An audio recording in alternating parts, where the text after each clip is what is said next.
Je suis parisien jusqu'au fond de l'âme, sauf un petit bout de mon âme qui est encore dans le nord, mais tout le reste c'est parisien. Moi je suis comme Douaneau, je dis souvent, quand je franchis le périph', je suis à l'étranger moi déjà.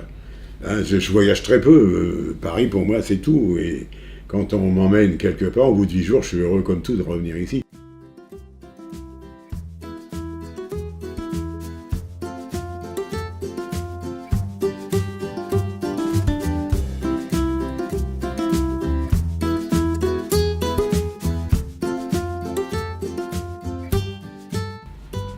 Non, Paris c'est vraiment, c'est mon point d'attache, c'est mon port d'attache, quoi.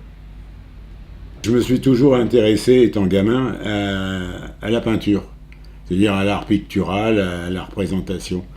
Et j'avais suivi un tout petit peu les cours populaires du Louvre à ce sujet parce que ça m'intéressait. Mais quand j'ai fait ma première ou mes deux premières toiles, j'ai compris que c'était pas fait pour ça. Et j'ai tout de suite abandonné. Et il se trouve qu'en même temps, j'ai un copain qui appartenait à un photoclub et qui m'a parlé de photos. Moi, je découvrais la photo, moi je savais pas. Hein, c'était... Et il me dit, je vais te montrer comment ça se fait. Et il m'a emmené dans sa chambre noire. Et alors là, pour moi, ça a été magique. C'est la découverte extraordinaire de voir un bout de papier mis dans de l'eau, que je croyais, et voir apparaître une image, c'était de la magie pure, quoi. Et ça a été déterminant et radical. Et on verra dans cette suite d'images que j'ai faites, puisque j'ai travaillé énormément par série, contrairement à l'époque où c'était la photographie individuelle qui prônait. Moi, j'ai toujours dit à l'époque, non, une photographie, ça n'est qu'un mot, et plusieurs mots, c'est une phrase. Et moi, je veux raconter quelque chose, donc il me faut des phrases. Et c'est pour ça que j'ai eu l'idée de faire des séries complètes sur un sujet. Et Météoropolis, ça a été le premier. Donc Météoropolis, c'est simplement un voyage autour de Paris sur la construction de ce que deviendra le boulevard périphérique. Et ben, c'est tous les poutrelles, les fers à béton, c'est le pouvoir évocateur du tracé de tous ces objets qui amène à subodorer un petit peu la signification profonde du message qui est l'asphyxie des villes par le modernisme. Hein. Les villes disparaissent derrière les masses de ferraille comme ça. Et on les voit vaguement encore, mais elles sont avalées, les villes. C'est 71, il y a un autre élément qui m'a fait encore bondir et prendre mon appareil, c'est la démolition des Halles de Baltard. Et moi j'ai dit, non Dieu, mais c'est pas possible de démolir des trucs pareils. Parce que la beauté de cette architecture métallique du 19e siècle, on la voyait pas quand il y avait le marché.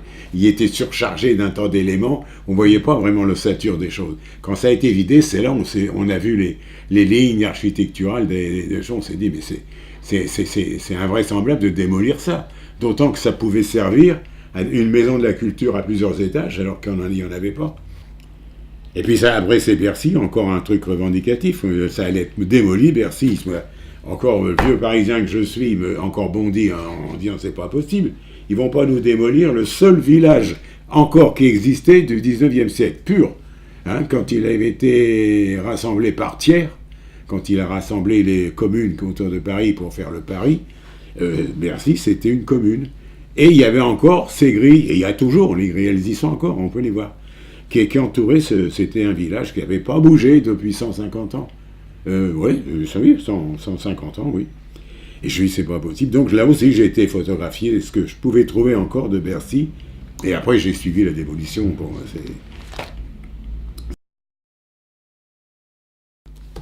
ça, c'est le deuxième volet de la mémoire, c'est la mémoire du temps, hein, des endroits. Là, c'est le temps. La mémoire du temps, c'est les vestiges de la guerre, avec les forteresses du désespoir qu'on a vues là-bas. C'est tout un périple qui a duré 4 ans, oui, 4-5 ans, le long des côtes de France. Oui, ben ça, c'était la dune du Pilat. C'était un lieu assez extraordinaire qui doit plus exister d'ailleurs. Comme beaucoup de mes photos n'existent plus, c'est en train de s'engloutir, comme toutes ces réalisations là qui vont disparaître petit à petit, chacun à leur tour, mais d'une façon différente. Engloutis, brisés, cassés, voilà, comme ça, par exemple, brisés en deux en dépit de leur solidité de béton. Et puis après, c'est la deuxième partie de ce que je peux faire, c'est les balades parisiennes.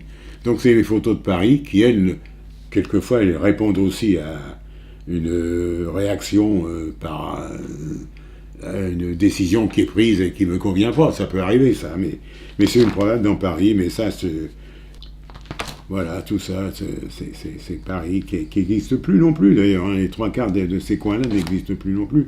Ils sont disparus. Mais là, par contre, il y a des gens. Hein. Je disais tout à l'heure, ils ne sont pas toujours des gens, mais il y a des gens, là.